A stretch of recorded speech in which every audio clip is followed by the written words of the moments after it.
welcome back to the Last Week This Week podcast, episode 26. I'm Ian Scott. And I'm Zack Huber. And this is the podcast where we discuss nerd culture topics from the last week and this week.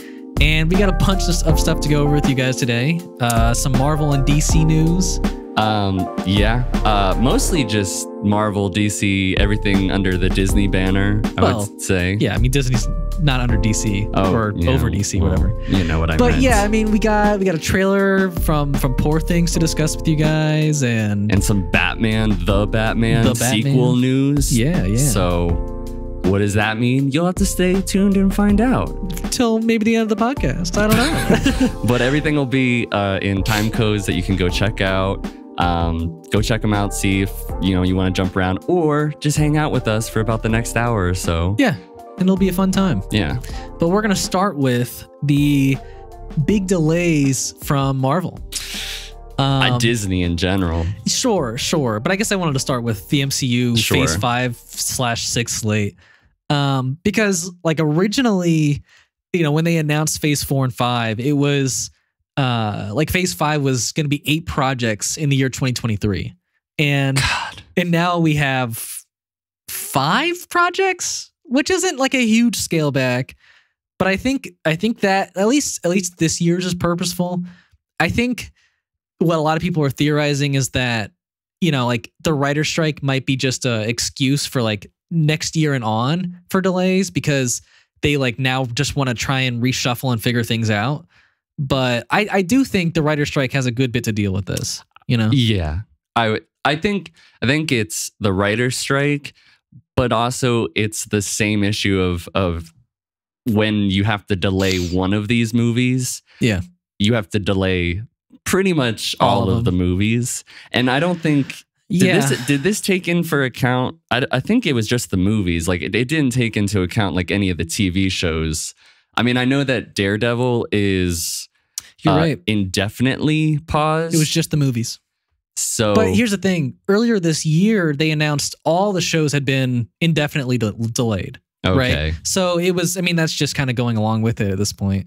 Now, I will say that Deadpool 3, though, got pushed forward. It did. When was that supposed to be released? That was like fall of 2024? Yeah. And now it's May, right?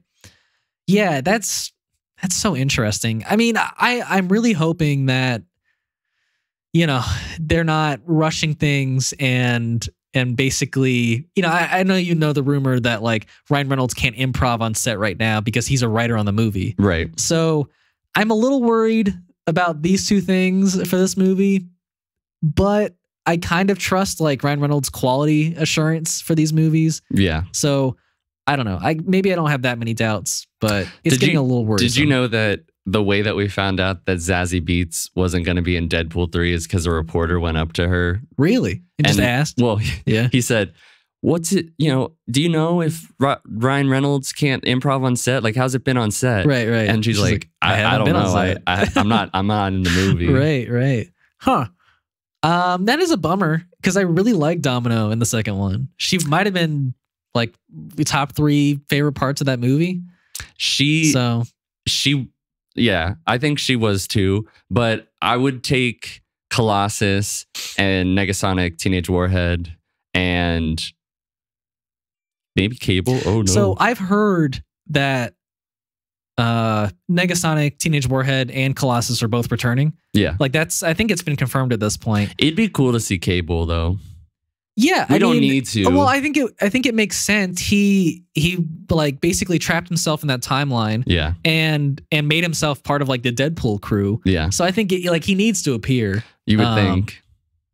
But yeah, how would that work for the Thanos of this universe? Would people even notice like Josh Brolin playing Cable and Aunt Thanos? No. Right. Okay. I don't think so. Yeah, but everything else got delayed. I mean, some things got delayed by a year. Like, I mean, I'll say that maybe this is a positive in some respects. Maybe part of it, the biggest part of it is the writer's strike, but this might be a good time to like have some time to reevaluate what they're doing. Sure. And I think spacing out your properties is for the best. And I hope that's what they end up doing. But you know, but I'll say this. Yeah. Blade.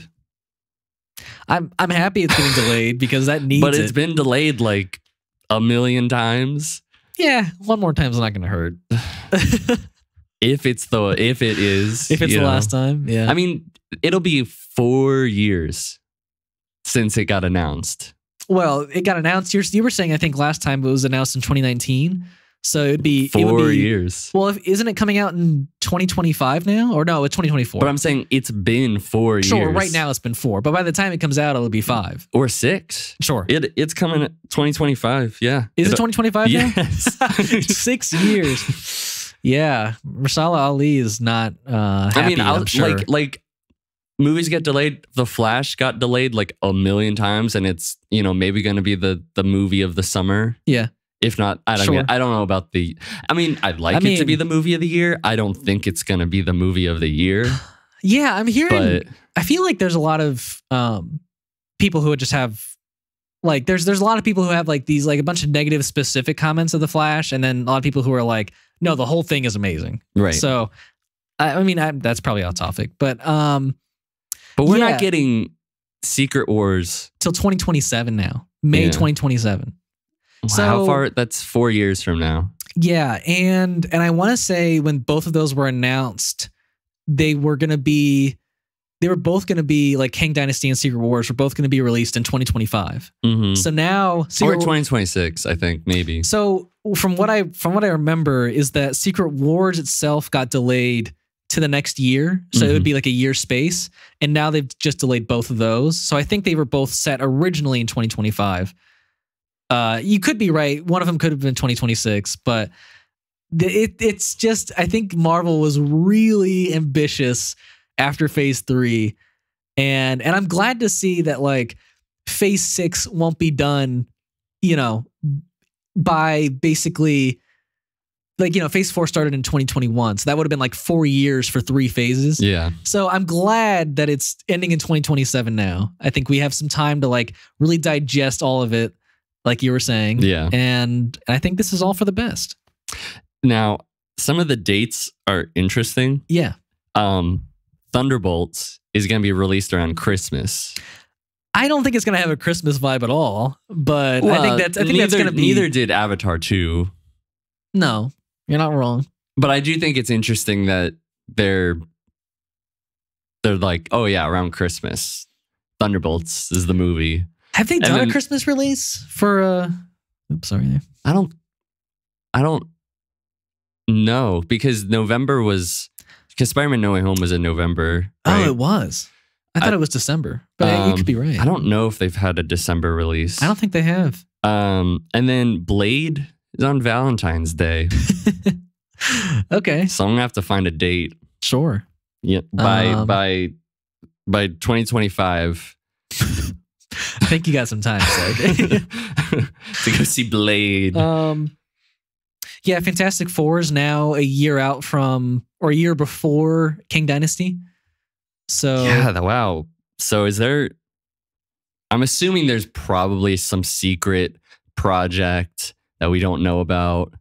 But look, it's amazing that we've been able to have like multiple Marvel movies a year for a while. So, you know, maybe having just the one a year.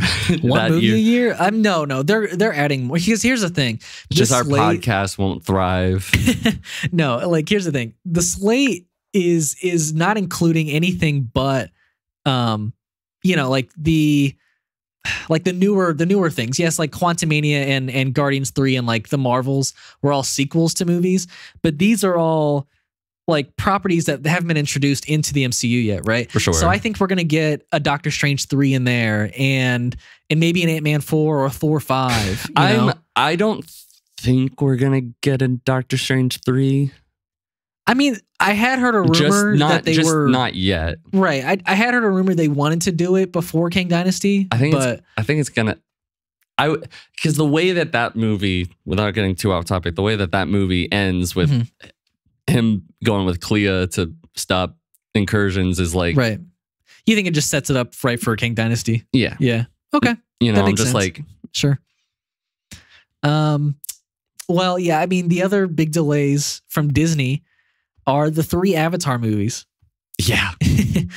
Big delays, way bigger than Marvel's. So the third one is now coming out in 2025, December. I thought it was a year. So it was supposed to come out. I thought it was coming out this year. It was supposed to come out December of 2024 because the last one came out December 2022. Remember? Oh, I thought that it was coming like a year after. Okay. No, these were all supposed to be spaced by 2 years. Okay. And so this one's coming out December 2025 now. And what pisses me off about that is that we already had been told multiple times from the producer, James Cameron, that it has all been filmed. Like everything for 3 has been filmed. So why is it taking another 1.5 to 2 years for them to put it out? It doesn't really make a whole lot of sense unless your post-production is that intense. But yeah, I mean, maybe they're just a bunch of liars. Maybe they wanted to release it closer to 4 and 5, but 4 releases in 2029. So yeah, there's a 4-year gap. Basically, I can't even process that that's going to be a year. Yeah, 2029 it will be a year that we live in. As long as, there's not a nuclear explosion or anything. The fact that I'll be, in my early 30s by the the 5th one is a little crazy. But yeah, both movies got delayed. Both movies got delayed by 3 years each. And yeah, it's like Zoe Saldana said today, she's like, kind of jokingly that she's like, wow, I was 27 when I filmed the first movie and I'll be 53 when the last one comes out. Yeah, because the first one came out in 2009. How old is she now? In her 40s? If she's 53 when 2031, she'd be 45 now. Yeah. To be honest, I thought she was in her 30s. She looks it. She looks great. Yeah.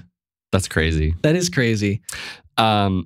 That blows my mind that he needs that much more time still. Because do I think that it has an immense amount of post-production to still do? I do think it has probably quite a bit. Yeah. But yeah, they did say that it was shot. And I mean, look, Avatar: The Way of Water, it was a fine movie. It was good. Yeah. I'm not at most. I don't, if you like it, it was a good movie. It was. Yeah, don't come at me that it wasn't like the best thing I've ever seen though. Like I didn't love it, but like I still think that a third one, if it needs the work, fine. Like I don't, it was a spectacle. So I mean, I'd rather, but I mean, that is a lot of time compared to saying I've shot pretty much everything. So yeah, it just, but maybe it was shot. It's just nothing's rendered. Right. Like, sure. I don't know if you ever mentioned how much post-production's on it. No, he never mentioned that. And I guess my thing is like with the 4th and 5th movies is, maybe he's waiting for the technology again to develop, because that's why we had to wait so long for the second one. Like to me, there's no reason why we have to wait 8 years for the final movie. Like that's a long time.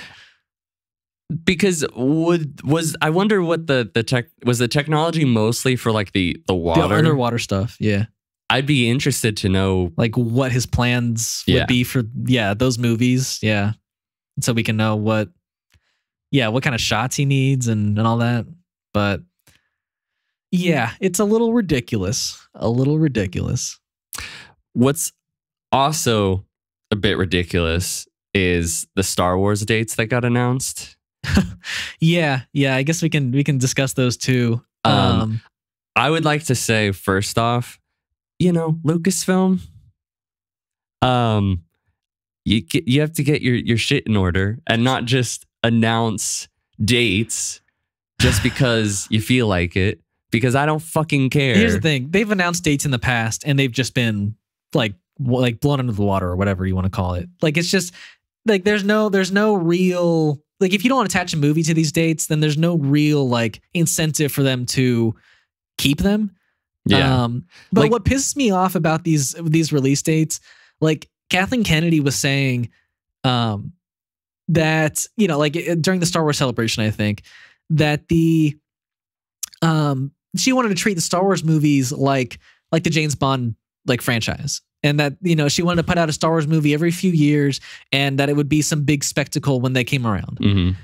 But then these release dates, 2 in 2026 and 1 in 2027. That's nothing like James Bond. that's just like MCU stuff right there, you know? So like, it's just very hypocritical. I don't really understand the direction of Star Wars and their release dates and their plans. And I would love some better direction. I just don't care. I don't. There's been like the Benioff and Weiss Star Wars movie that was going to come out, and it hasn't. They were going to do Rogue Squadron, and that didn't come out. And then there was going to be the Rian Johnson trilogy, which I never thought was going to happen, and I still don't think it's going to happen. Confirming it. Yeah. And there's maybe the Taika Waititi one, and maybe we'll get this Dave Filoni, and maybe we'll filming by December, I think, but I could be wrong. I don't know. And I know we have the James Mangold one, but but they're still not. They're not shot. Right. Nothing's been filmed. I don't even know how much pre-production's done on any of them. I doubt there's any pre-production but like the writing stages. I think that's about it. So if you want to make me happy or most people happy, this is a nothing. This means nothing to me. Yeah. I don't care. Just get in order, and then I'll be, you know, it'll mean something, and we'll be happy. You know, I'd rather hear nothing than just like a false promise, maybe. Which like Lucasfilm and Lucasfilm Games, like they've been coming out with great stuff. Lucasfilm Games, I mean, they've got a lot coming out. You know, I mean, we'll talk about one of their games later in the podcast. Yeah, but I mean, in terms of movies, no, they're slacking. Yeah, they need somebody. I like Kathleen Kennedy. I don't. Like I think she's one of the best producers to ever, like, because Steven Spielberg's like one of the best producers that's ever lived. George Lucas like personally put her in charge of Lucasfilm. But I'm just saying, I just don't. She's been really great at some things, and she's been really bad at other things. And so like because we got Rogue One out of her, we got The Mandalorian out of her, but we also got the sequel trilogy. Right, but can you really credit The Mandalorian to her? Yes, because she specifically was like, Jon Favreau and Dave Filoni, you guys should come together, and I think I have a good feeling about you two figuring this thing out. Okay. We got Andor well under her, you know, so like there's a lot of good things, but there's equally a lot of bad things. There's been more bad things than good in this Disney era of Star Wars, but sure, there's been some good things. I'll agree with you. Yeah. Yeah. But I think new leadership and somebody with a vision about where to take Star Wars. So yeah, I think, and I don't mind the fact that we're getting like separate stories coming out, but yeah, some better communication, some better direction would just be great. Less frustrating. Yeah. Yeah. But yeah, back on over to Marvel. I think we got some real confirmation of where Captain America Brave New World is going, because Harrison Ford was asked about the character of Red Hulk and if he would be turning into Red Hulk, and his quote was what's a Red Hulk? What is a Red Hulk? Yeah. So I 100% believe that, you know, Harrison Ford was being candid here. And because, you know, this is very much like his Star Wars answers where he just doesn't give a crap. And so, yeah, I think Red Hulk, they haven't even discussed to him yet.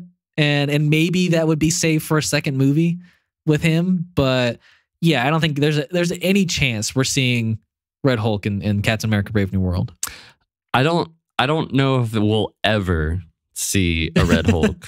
Yeah. Because I think I might have brought it up to you when we talked about Harrison Ford becoming Thaddeus Ross. I forgot his name for a second. Thaddeus Thunderbolt Ross. Yeah. How do you forget Thaddeus Thunderbolt Ross? Come on, dude. He's the oldest guy in the MCU. Thunderbolt. But I was like, I don't see Harrison Ford signing up at his age and who he is as a person or a performer. Although he has completely made a movie with a fake dog. So he's not like completely, I guess, opposed to things like that. And he was kind of convinced with the de-aging thing. So like in Indiana Jones. Yeah. So, but I don't know if I can see him with a bunch of dots on his face doing all of that. It would be like you want me to yell a bunch and scream and I guess I'm an actor. Because he would, they would use his voice for the Red Hulk. They'd use his face. Yeah. But, so it would be hard to not have him like mocap for that role if they were to do Red Hulk.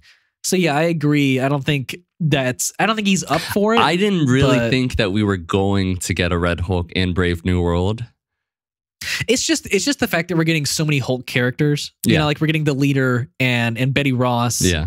So I'm just like, is Abomination in this? I don't think he is, right?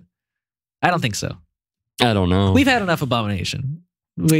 I had enough of him in She-Hulk. So look, I really wanted a cool Abomination. No, they made him super lame. They made him.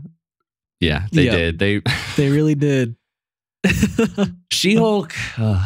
She-Hulk was just really did a number on a lot of characters. A number on the MCU for sure. Yeah. Yeah. And that's not, I'm not saying that like I didn't hate She-Hulk because it's MCU or whatever. No, I hated, like I didn't like She-Hulk because it wasn't funny and it wasn't very good. It didn't even do that many court stuff. That's what I was gonna say. It didn't do like what it wanted to do well, which was courtroom drama, and it couldn't do any of that. No. So it just we won't go into more She-Hulk, but yeah. No, So, but do you think is it kind of suck that I don't think we're gonna get a Red Hulk? That would be cool, but I've never been the type of person that's like, I love Red Hulk. No, because I see, I remember there was like that animated Marvel Hulk show that they were doing where like they had like the red and the blue and the green and the gray, and I was like, it's always the Green Lantern. It's been a strange thing for like the idea that for some reason the Hulk being green from all this radiation, like for some reason it works.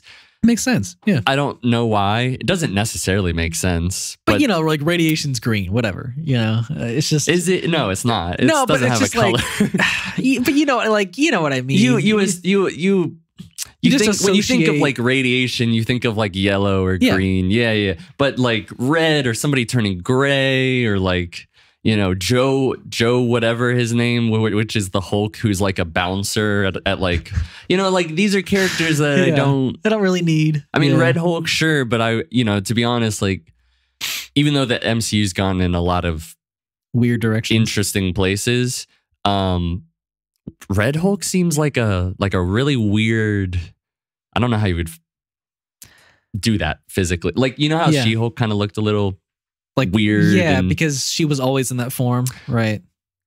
Somebody with red skin. I don't know. Maybe. Yeah. I think there'd be a lot of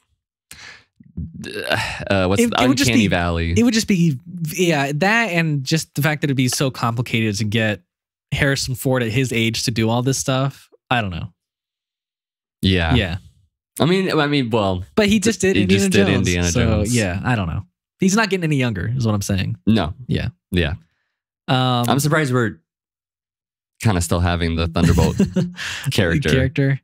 Yeah, I mean, you would assume, well, maybe not assume, but I do think this character is very important for the future of the MCU. But they're very okay to keep characters dead in this universe at this point. So I was a little shocked they didn't. I'm just like, the most recent with Chadwick Boseman. Black Panther, they made the choice to keep him right, and so they could have done that with this, but I think they wanted the story, So yeah. But yeah, more Disney news. We got a game from Star Wars that we were hinting at earlier on the podcast called Star Wars Outlaws.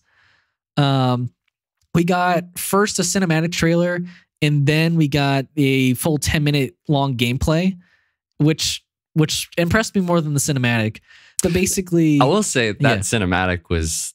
I finally watched the full thing today because I just saw like 5 minutes of it on Instagram, or not even 5 minutes, like just like a minute on Instagram. It looked great. It really was nice. Yeah. And I mean, damn, that would be cool to ever see like an animated movie or something like that. Oh, wow. You would want like maybe like a short film in that style. That would be cool. Yeah. I could see that. But basically the game it's set between during episodes 5 and 6, and which I was saying to you is so exciting. I don't know why I never thought that was a time period that we could. It's just such a short time period because it's a year long. But it is an interesting what happens when you have like the Rebel Alliance at maybe not their either their strongest or their or at least like, in a war at least. Yeah, the creators of the game I think were saying that like this is a time where like the Empire is kind of stepping back and rebuilding. Yeah. And so basically it's like the peak time for the underworld, like the criminal element, to like rise in like every world again.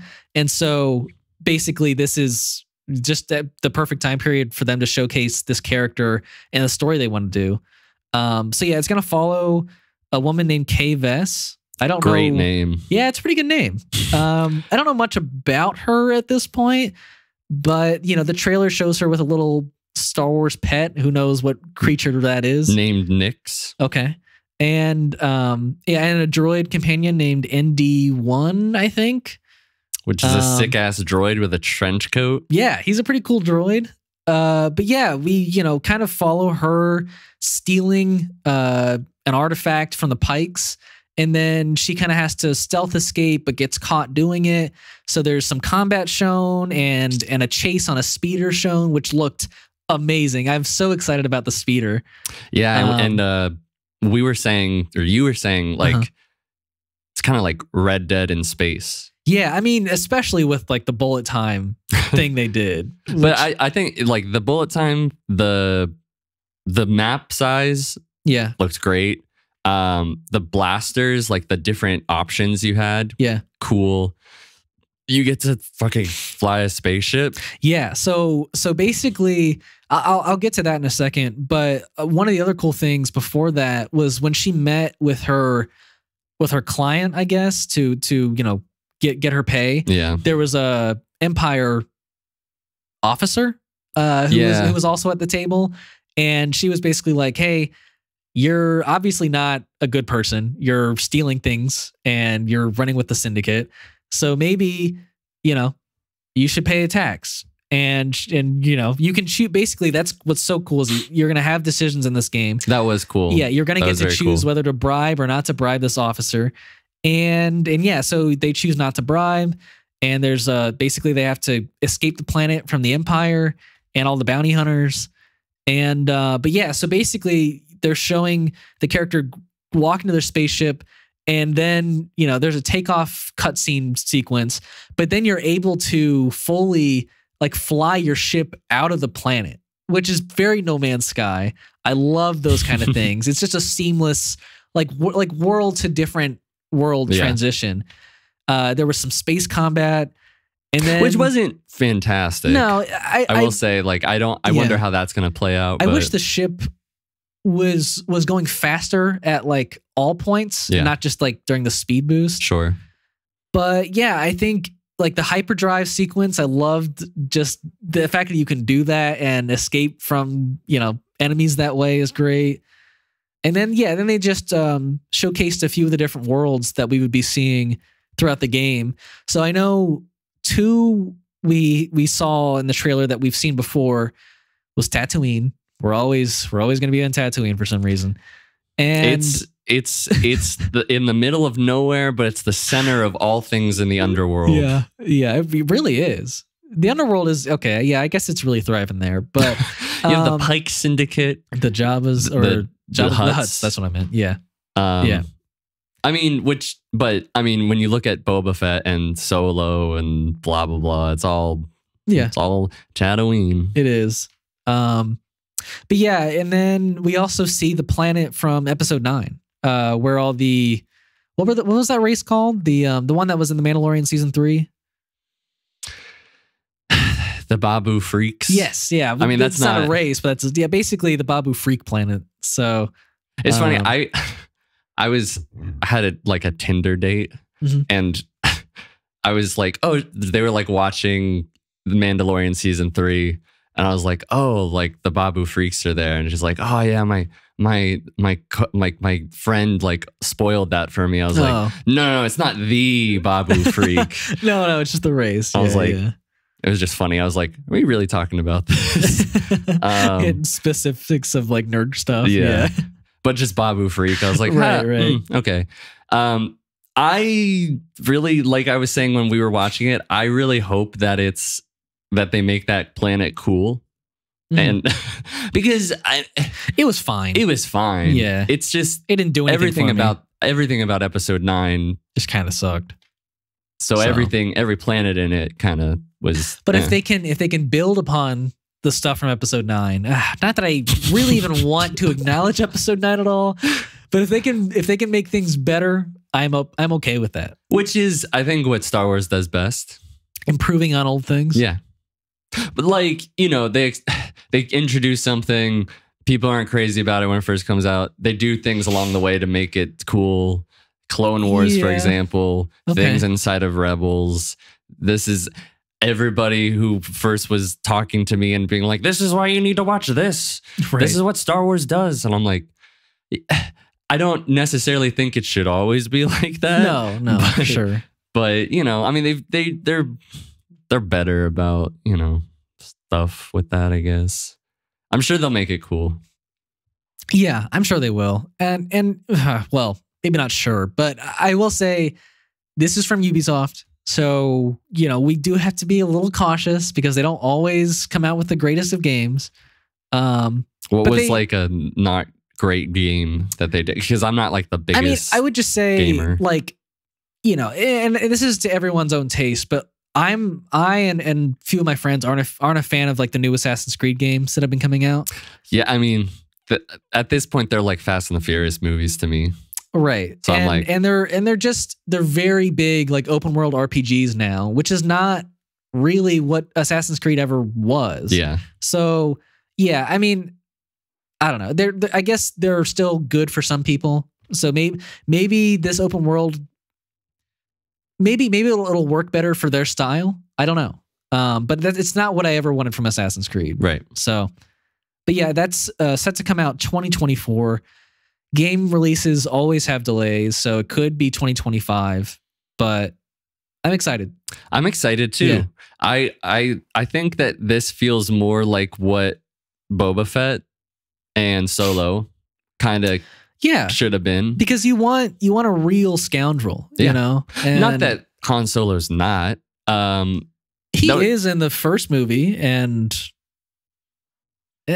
parts here and there throughout the original trilogy, but yeah. You know what I'm saying? Like, yeah. He's but like, I'm saying like in Solo, like. Oh, you mean in Solo? Okay. Yeah, that's fair. You want more of that in his younger age. Yeah, there's just something about Solo that was, I don't know. Yeah. It didn't hit on all levels, but especially Boba Fett. Yeah, especially. And so this feels like a nice, cool, because when Boba Fett was announced, I was like, oh, cool. He's gonna like be such a badass, and he's gonna take on the underworld, and he's gonna rule it, and we're gonna get to have this like gritty. And it was, I'm gonna dances with wolves with sand people, and I'm just gonna take everyone's suggestion. I'm gonna take everyone, and I'm gonna hire a bunch of teenagers who ride mopeds. Colorful mopeds. Colorful, gay mopeds. No, they're not. Making us canceled, dude. Jeez. And I'm gonna, pretty much just let everyone walk over me and not make any decisions. And then not have dialogue for 2 episodes. Yeah. Yep. Great show. Great show, Lucasfilm. Yeah. Everyone watch that one. But yeah, I guess moving on from Star Wars, there's a very cool trailer that released about a week ago, but we didn't get to cover it last week. And it's called Poor Things.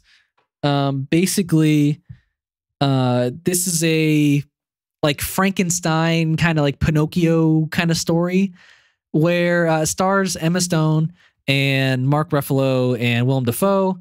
And yeah, you kind of just get to see through this trailer, that Willem Dafoe's character has brought back to life Emma Stone's. Yeah. And she's kind of just learning her way through the world, like Pinocchio kind of did. So, and I guess I should mention like the visuals of this movie. I guess that's what's kind of like separating it for me, is because it's very like, I mean, like the scenery and the backgrounds are all very like surrealist painting like type. But then you have like Willem Dafoe's character, who's just very like crude and I don't know how you would describe it, but he's just kind of like a messier, because he's like patched up with different like skin parts. And so, yeah, you kind of got like a dark vibe, but you got a very... It's very Tim Burton. You could say that. Right? It's not exactly Tim Burton, but it's got this mix of dark in like we're gonna have like Willem Dafoe just scarred up and just like this mad scientist sort of thing, mixed with this levity of like a coming of age young Frankenstein monster who's like learning, who's I'm sure gonna like learn to fall in love and discover who she is, and it'll be a great coming of age story. Basically, from what I've heard is that and read from the synopsis is that she falls in love with the lawyer, Mark Ruffalo's character, and then they go like traveling the world. So she'll get to experience a ton of different scenery and weird surrealist backgrounds. Yeah, it's the surrealist part that also makes me think Tim Burton too. Sure. Like there is an just imaginative gorgeous buildings and backgrounds and some of the shots are really quite interesting. Absolutely, especially with the way that they light them. Like I wouldn't say it's like a fishhole camera, but it's they do have these like shots that it's like vignetted and the trailer starts in black and white. Starts in black and white, which I'm assuming is how it'll start. And then I think when she awakes, color, right? Yeah. And I literally think it uses a Photoshop font that is those the big Poor Thing like pencil letters, right? Which is such a staple of early 2010s. And it reminded me of like, or even late 2000s, like, and where the wild things are, like very. So mystical, in a way. I don't know, just I don't know what the word is, but it's very not whimsical, but it's fantastical. Not fantastical. Just it's got this. I don't know. Yeah, this movie's hard to describe. I'll say that it is hard to describe. But it's made by the director Yorgos Lanthimos, who made The Lobster. If anybody out there is a fan of that movie, and then it's also produced by Emma Stone as well. So maybe this is a passion project for Emma Stone. I heard it's based off a book from '92. So what? And the book's called Poor Things. Yeah. Maybe I'll read it. Yeah. I mean, you're a book reader. Yeah. I am trying to be a better book reader. Way more than me. Yeah. I mean, great cast. Looks cool. Yeah. I guess I'll go. I didn't watch The Lobster, but everyone tells me I should, so maybe I'll go watch it. Maybe we'll watch it together. Yeah. That would be cool. That could be cool. I'd be down. Yeah. So, but yeah, I'm looking forward to this. Check it out. It's coming out this September, I think. So pretty not recent. Pretty soon. Yeah. Well, yeah. Then we only have 2 more topics left, but we have some big news from the Batman. Yeah. Basically, we have a couple of actors who have been listed to be interested in playing the part of Two-Face or Harvey Dent. Right. Do you want to? So this is coming from Jeff Snyder, who has broken a lot of things that have been true. So I'm going to take this as it's probably true. Okay. But when we talk about the James Gunn stuff coming up next, right. I'll also say, like, he specifically said in that podcast, there's a lot of things that have been said that are not true. A lot, yeah. So, but we'll just, under the assumption that this is true, they're looking at Josh Hartnett and Joel Edgerton to play Harvey Dent, Two-Face, which apparently, because he was talking with John Roca, that it's to play Dent throughout the movie and maybe becomes Two-Face in like the next movie or at the end. That's just speculation. I mean, that would be very Dark Knight, but yeah. Well, so that's just the way that Two-Face story goes. Yeah. In the Long Halloween, I mean, that's how it goes, you know? Yeah, I guess. He's Harvey Dent and then he becomes Two-Face by the end of... But I kind of like the idea of like how Tim Burton was going to do it. You know, how he kind of like basically set up the character in the first movie. And then by the third movie, he was going to like actually introduce Two-Face. Yeah. So I think that would have been cool. And I think like planting him in the universe early on would have been nice to see in the Batman. But yeah, if that's how the story goes, then I'm okay with that. Yeah, I mean, both actors are in their 40s. Yeah. So quite not too much older than where like Pattinson's Batman's character is aged, I think. Because what would you say his Bruce Wayne is at, like late 20s? Yeah, at the most. Right. So maybe like 27, 28. So I think he'll be, I don't know what his relationship will be with Bruce, because, you know, for the most part, like Harvey's like a friend with Bruce, right? So maybe it'll still be like that, but maybe it won't. But I think it could be because, you know, like the theme, and I guess like what's leading out of the first Batman movie is that I think Bruce Wayne is going to be a much more prominent like public figure, and so I think like he'll just naturally make that connection with Harvey Dent. But it'll be interesting. I am interested because they have what you're saying, and then they also the mayor who gets elected in the Batman, like the first movie, right? She kind of took on the role of what I would assume like the Harvey Dent would be, right? Because he's like the bright, shining, you know, new district attorney, which I'm sure could definitely still fit in. Yeah. But I think what's interesting is I don't know Josh Hartnett too well. Yeah, I was going to ask if you knew anything he'd done. Not really. No. But Joel Edgerton is great. Yeah, we know him from Star Wars. So he's Uncle Owen. Yep. He was in Zero Dark 30. He was in a great I've seen Zero Dark 30. Great MMA movie. Oh yeah.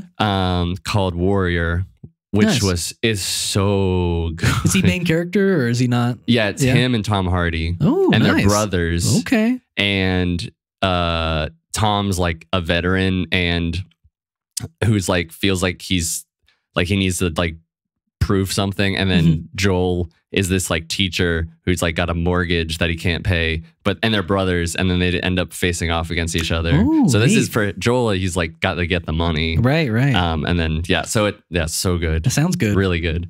But I love Two-Face. He's one of my favorite Batman villains. I really hope, though I don't. If he's done really well, it could be a fantastic movie if he's like the main villain. But I am kind of hoping that there is another villain. Yeah, I was gonna ask. I was like, do you think that's enough for the Batman story? Like to just be dealing with, you know, turn politician to like, you know, criminal Two-Face, or do you need like the Penguin in there and maybe like Mr. Freeze? See, I've been loving the idea of Mr. Freeze. So have I, man. It's like just the fact that you could transition the flood of the first movie into him like freezing the entire city would just be amazing. Like, well, that's a little too fantastic. I don't know. I mean, for this universe, that's a little. I don't know if I love that. I like more the idea that Mr. Freeze, if we're really gonna, try to do it like grounded, has a condition that he has to take a certain medication or be in some sort of environment so that he doesn't die, whatever that may be. And that the whole story is about him trying to save his wife, Nora. It's a great idea. Because I think that there's a way to plausibly be like, I have a condition, right? Like the same way that like the Joker in Joker was like, I have this nervous laugh sort of thing. So, which I don't know if there's a condition with being cold under and, like a temperature. I mean, but he could have a disease that like the cold keeps it at bay, right? It's interesting, yeah. So that's what I've loved, but I think that there's probably got to be more. Yeah, because something has to happen because Harvey Dent's not going to become Two-Face all by himself. Because I do think like the Maronis are like Salvatore Maroni will probably show up in the second movie. And, I think more so he'll be part of like throwing acid on his face or something. Maybe. I think more so though. I feel like the Penguin is being set up for this movie. Like from what I hear. Well, which actually, is that's also not paused true. Indefinitely. Yes, that's paused until the writer's strike is done.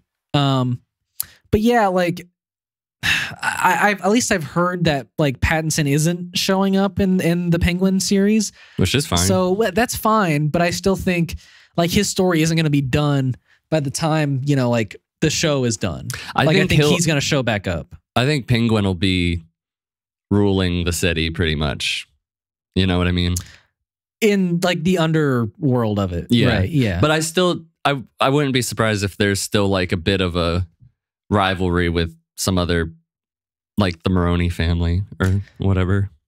Yeah, have we seen the Maronis? Nope. No. Okay. Just mentioned that like it might have been them who killed. But we know it. I mean, I don't know. At least from what like Alfred said, we know it was Falcone.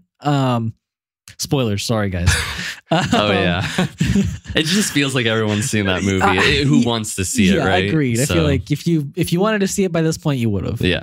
But yeah, I guess that's all my thoughts on these two. Yeah. I guess I would be happier to see Joel Egerton play. Is that how you pronounce his name, right? Edgerton, I guess. I don't know. I'd rather see him because I know that actor, but I think the other guy looks fine. Yeah. Well, yeah. So the last thing we wanted to talk about was a few, I guess, confirmations at DC, some James Gunn confirmation. So basically, what was it? So James Gunn confirms that the Blue Beetle is the first DCU character in the universe, but that Superman Legacy will be the first movie in the universe. So that surprised the hell out of me when he said that, because like, I guess that was my question this entire time since he announced the big like DC part 1 of phase 1 or whatever, is that like, yes, these 4 movies are coming out and he's like very positive on these 4 movies and he left it open-ended, like whether they join or not. But like now it really feels like confirmed that the like Blue Beetle, if it makes, maybe not if it makes enough money, but if it's received really well, I think it's going to be like easily the first character and he'll show up again in his universe. I think that's already how it is, though. I don't think it's that they're waiting. Think he needs to wait?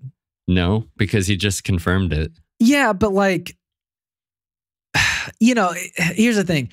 He hadn't said anything about Shazam, right? Like he's not confirming that the Flash is the first character. So here's the other thing I think this confirms is that maybe by the end of the Flash, like that's when the entire old universe is just fully done, and maybe the Flash just sticks in that old universe and they transition to a new universe. I don't know. I don't know if that is even like a remote possibility, but I can't see like Blue Beetle being the first character if the Flash is still around. Like I guess it doesn't make complete sense to me.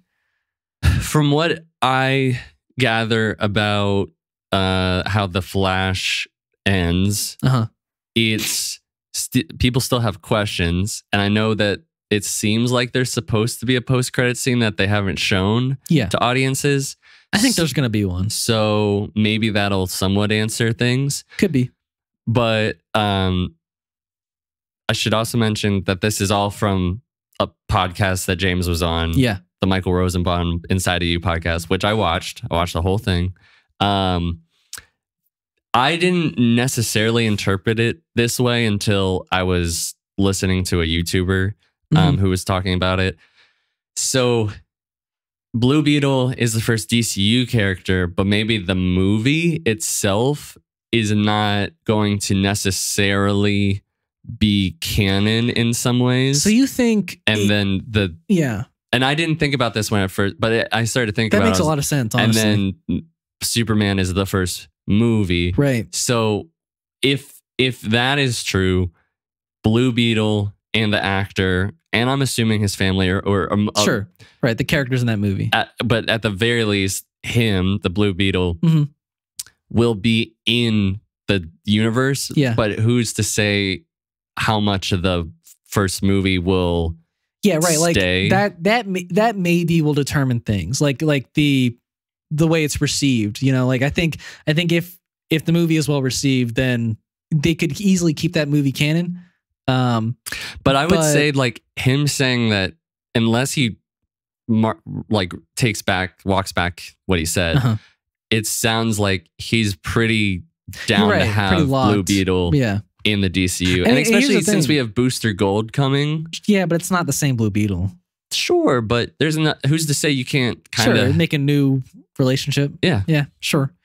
Yeah, I guess that's a really interesting thing. Because, like I do like the actor and I like the way the suit looks. So I'm okay keeping those elements. Movie looks cool. Yeah, it looks cool. I mean, they thought it was... And he's seen it, right? Sure, he's seen it.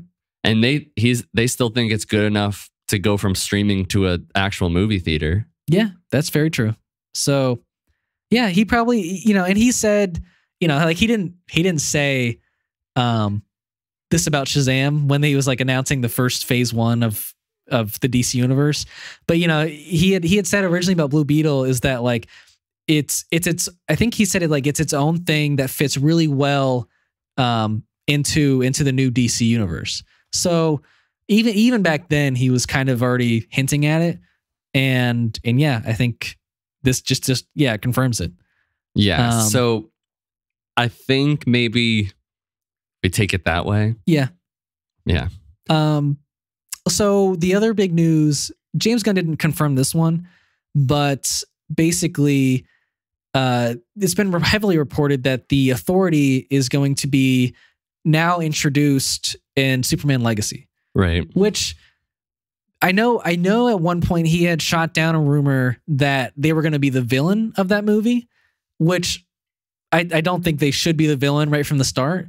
I think like it should build up into that maybe where there's a confrontation between like Superman / the Justice League and the Authority.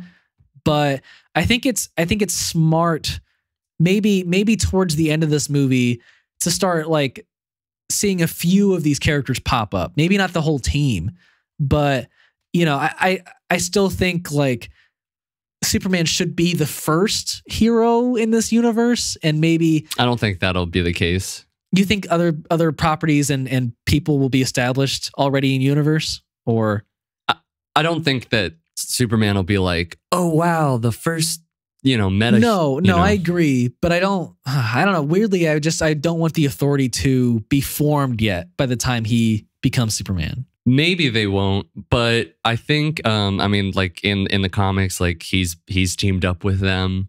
They've had crossovers? Yeah. Oh, okay. I didn't know that. And so I guess I see them like maybe they'll be built up as a threat, you know, slightly throughout that movie. Maybe. And then, you know, they'll have their own movie and it'll be kind of cool. Like we'll have a villain movie, you know? Right.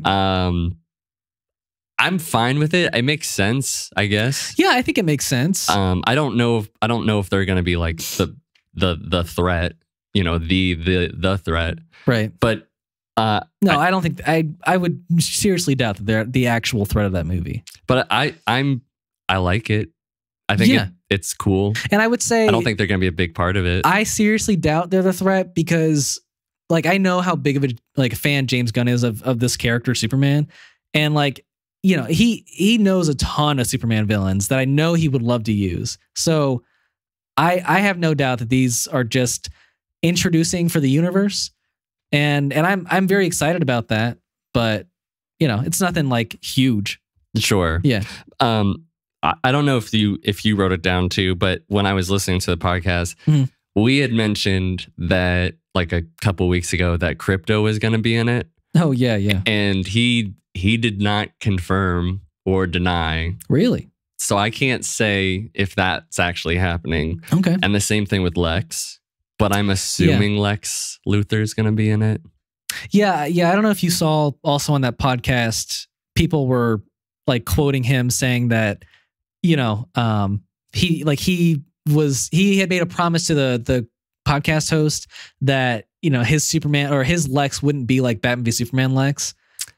But then yes, it was heavily alluded to. But on Twitter he clarified, that's the word, that he was actually like talking about, he was either all Lex Luthor's or like the Lex Luthor from the original Superman movie. Yeah. Where he loves those first two movies, but he thinks it's like that performance is just a bit campy for him. But you know, it's still good at points. But yeah, the other thing that James Gunn said in the podcast was that, you know, like the only superhero in the MCU who really has like a secret identity is Spider-Man, right? Right. And so he said that's something that they'll be using heavily in this DC universe because like these characters are all very like fantastical, like big characters, and he, you know, he was saying like with Superman, the character of Superman and Clark Kent are very different people. And so he wants to have that like real divide and show you how he is as both kind of identities. So if that's a theme that's reoccurring throughout the whole universe, I'm really excited about that. Yeah, I mean the way that he talked about DC and like the reverence that he had for it and how it's you know, we have these made up places that he can like world build, because that was what was really interesting to him, as opposed to like Marvel, which is like, we're gonna dump everybody into the actual world and they're in New York and San Francisco. Right. Which is, you know, fine, exciting to me as a DC fan. Yeah. It was like Marvel's fine, but yeah, this is more exciting. Yeah. Well, yeah, I think that's about it for what we wanted to talk about, but I know I've watched a couple, or maybe just one thing, but I don't know what all you've watched this week. I watched the NBA thing the with NBA you, finals, and I think that was it. Okay. Yeah. Well, I finished The Boys season 3. Wow. So yeah, basically the last time I talked about it was I had seen episode 4, so I've seen the last 4 episodes now. Soldier Boy, amazing part of this season. He's maybe like one of the coolest characters I've ever seen, even though he's like such a horrible person.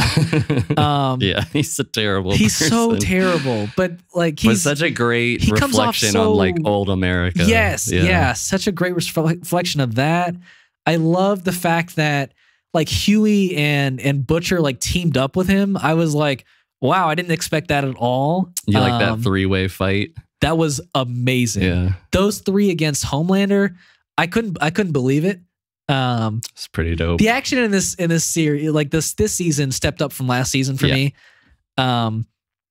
gosh, yeah, what else? There was, the divide between Huey and Starlight, which I thought was pretty great. And then like Butcher and the entire group.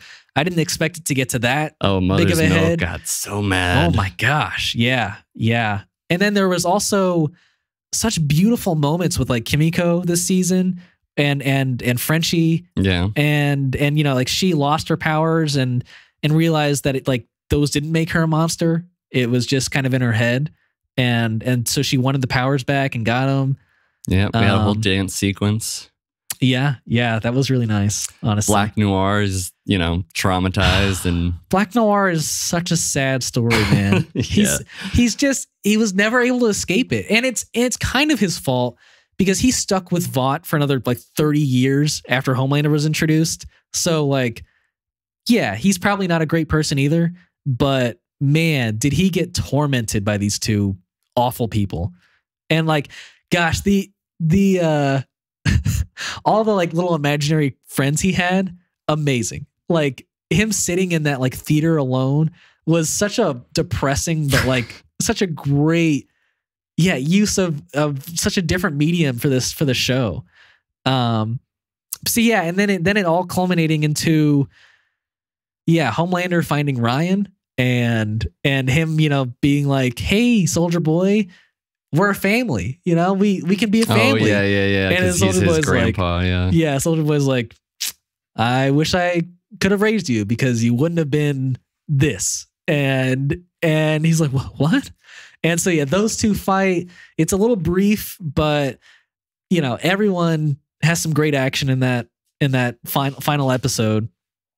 And yeah, it ends with Maeve losing her powers because her and Soldier Boy explode, and Homelander kills Noir, and Starlight throws her suit away, and so basically like half of the 7 is just gone. It's just Homelander, A-Train in the deep, and what you know, a trio. Yeah, you know those two are just jokes at this point.